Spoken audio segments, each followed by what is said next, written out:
This is a new day to try to get right. This is a new day to get on track. Yeah, that's life in football. This is a new day to live your life. This is a new day to try to get right. This is a new day to get on track. Yeah, that's life in football. It's life in football. We are life in football.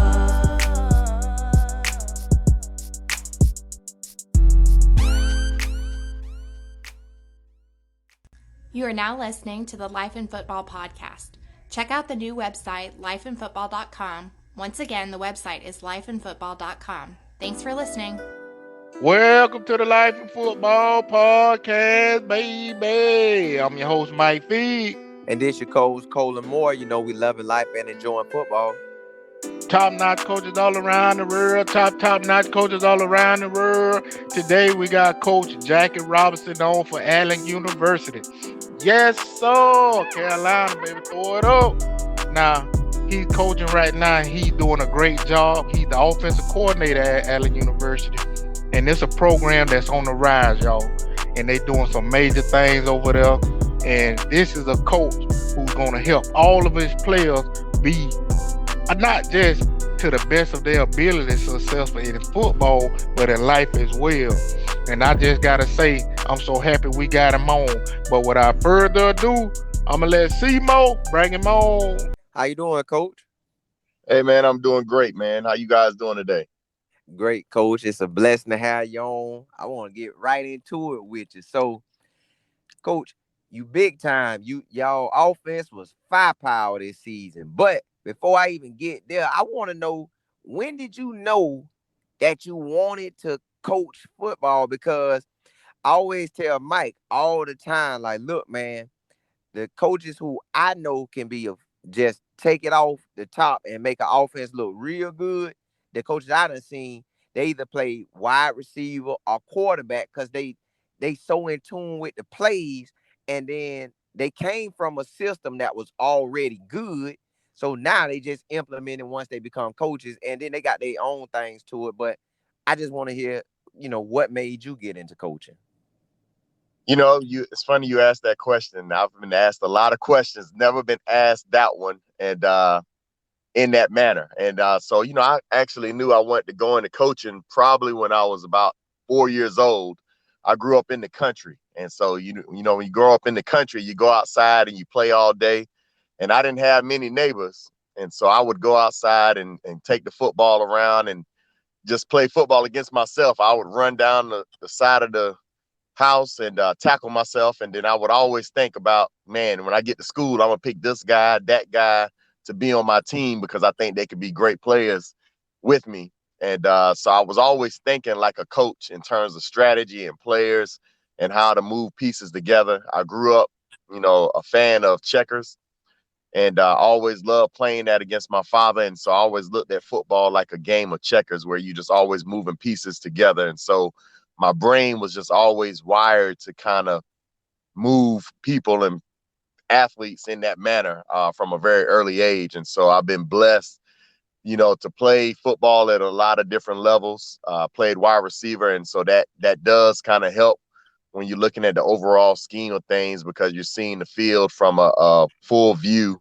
And so it just helps me to call plays from a high level. Now, Coach, you told me one time before that you and Coach Willie Simmons was on the same squad at Clemson, man. I got to hear about that. And did you know then that he had the coaching in him too? Absolutely. Willie and I, great friends. He was my quarterback for a couple of years over at Clemson.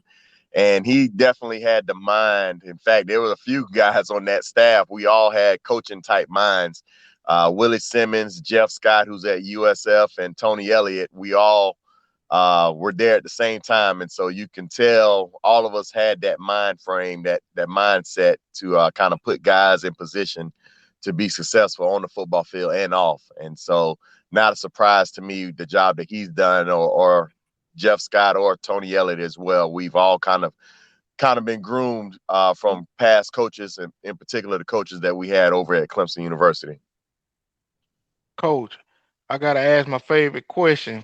And I like to hear how it was for different people, like their backstory, how it was for you growing up, and who helped you to become the person that you are today. Like I said earlier, I grew up in the country, so growing up in the country is different. Everybody on my street was related, and so they helped develop me. My cousin in particular, Brian Robinson, he definitely helped me as far as my early development from a player standpoint. He was about 10 years older than me, and so listening to what coaching he was getting, that helped kind of shape me and make me hungry for the game of football. And I can't be remiss without saying all of my coaches really had a huge impact on who I am as a player, or was as a player, and as a coach today. But I think studying the game, I like to look at players such as Herschel Walker, Bo Jackson. I love their stories growing up. Herschel Walker not really being big in the weights, doing a lot of push-ups and sit-ups. I just kind of believed in hard work, not really having all the tools and resources that you need. I thought that could help me as a player. And I believe today, even as a coach, you may not have all the tools and resources that you need as a coach sometimes, but if you got enough, I think, I applied that from things that I learned just from Herschel Walker and reading his story, that you have enough as long as you got a will and a heart to win. You put it together the best way that you can, and you find a way to make it happen. Now, Coach, I gotta ask you this now. When I was looking up stuff on you, man, every time I'm trying to type something in, put something in, the legendary Jackie Robinson kept popping up. And which it should, but I just gotta know how it was for you growing up with the same name as the legendary baseball player Jackie Robinson, and are you some kin to him? So if I had a penny for every time I've been asked that question, we wouldn't be on the phone right now. I'll be sitting there next to Bill Gates right now. I'm asked that literally probably 5 to 10 times a day. Whenever I say my name, it's the first question. So I'm not surprised. Growing up, believe it or not, there was a guy that I went to school with, same grade. He had the exact same name as me. So we always got confusion because they were always asking, which Jackie Robinson are you talking about? But obviously, because I played sports, I'm always being referenced to him. And, he was a great man, a pioneer. I didn't understand the fact that my coaches in Little League was always trying to give me the number 42 until I got in high school. And I was like, okay, that's why when I had 46 that year, they were upset. Because it just, I didn't know the history until I got a little bit older. But, it's an honor. With that comes great expectation. And so I try to do my best to represent that name. And you asked me if I'm any kin. If you're asking me, am I related to Jackie Robinson? I will always say yes, because my father is Jackie Robinson. But if you're talking about that Jackie Robinson, which I know you are, that played for the Brooklyn Dodgers, no, I'm not any kin to him. Not that I know of, but it's an honor to have that name, and just glad that I've been able to represent it as best of my abilities at this point. Coach, how do you feel when you out there watching the guys run the plays just how you want to, you called it, you see the quarterback drop back, you see the wide receiver done burnt the DB, you like, throw it, and boom, he let it go and hit it. And you like, boy, that's just how I called it. Like, how does that feel being on that end of it? You sounded just like me when I can see it before it happened, and I'm like, throw it, because my anticipation is just like that. And when it comes together and it happens just the way you draw it up, and when you watch the film and you're saying, hey, we see that this safety is going to do this. Whenever he sees this is the keys. This is where his eyes are reading. When I see those things, and I like to do it in game as well, because I like to see what keys linebackers, safeties are doing in game and make those adjustments. But when it happens, it's poetry in motion. And I get excited. You'll see a smile on my face. You may see me run down the sideline before the ball is even thrown. And as the ball is being thrown, I'm trying to run to catch up to the receiver so I can push him down into the end zone, because I know it's going to be wide open and it's going to be a huge play. So I'm excited, whenever that happens, and just really proud and happy for the guys for executing it, because I can call it all day long, but it takes those players buying in and making it happen. And I consider myself a player's coach. So sometimes the players may say, hey, coach, I know I can do this. And if I see it with them and we come in communication and agreement on it, we're going to make it happen. And when it happens, it's just poetry in motion. I like that. I like that, Coach. Lately I've been reading. I've been getting into my reading because I want more knowledge, more understanding, which I know I got to ask God for that as well. But you got the books with information in it. So I just been reading and reading. And what do you actually go about to get more information to make your offense even better? Do you read, or do you just go back and look at plays and see how you can tweak it, or you check out some of the NFL coaches or any coaches around the country from high school and up, or how do you go about just making yourself better and better as you go? That's a great question. And, honestly, I think all of the things that you just named are great ways to get better. And it's actually what I do. I can watch a play on the NFL and I'm like, man, I like that concept. How can I mirror that concept into our terminology, our philosophy, and our personnel? Do the same thing with high school players and coaches that I may watch on film. If it's a play design that I like, I'm like, how can I do the same thing with our players, our personnel? Definitely like to talk to a lot of coaches and ask them what they're doing. If it's just a little tweak here, a little tweak there. What are your splits? What are your, what's your alignment? What's your thought process on this play design? I definitely reach out to a number of people that I respect, who I know have coached at a high level, but I think you kind of have to put all those things together to continue to grow and to continue to learn. Because one thing about football, I've been coaching over 15 years, about 17 years to be exact. And the things that I did 15 years ago, I may still be doing it to some degree, but it's had a lot of adjustments, a lot of seasoning, kind of like gumbo. You kind of add things to the pot and you grow and expand to be able to make it a much better dish. And that's what I've been able to do over time. And I think that I got to continue to learn and stretch myself in order to be a better coach, because the game does evolve, players evolve. And I think you got to always put yourself in a position where you're giving your players the most success that they can have on the field at one given time. Now, Coach, I remember back in the day, and this kind of gonna go toward the question I'm gonna ask. Florida State was a pretty big deal back then. Florida State was how Clemson is now, in Alabama now. But to be honest, I remember Clemson balling pretty hard back then. Woodrow Dantzler running out the backfield, throwing the ball. Then you had young Kevin Young, I think it's Kevin Youngblood, the receiver, jumping over everybody, Gardner jumping over everybody, catching them balls. And I saw a team that was amazing. And to be honest with you, see, I grew up where Willie Simmons from, Quincy, Florida. So I saw him in high school tearing up the scene, throwing the ball everywhere, looking like an all-pro quarterback, but he was in high school. And that really furthermore made me pay more attention to Clemson.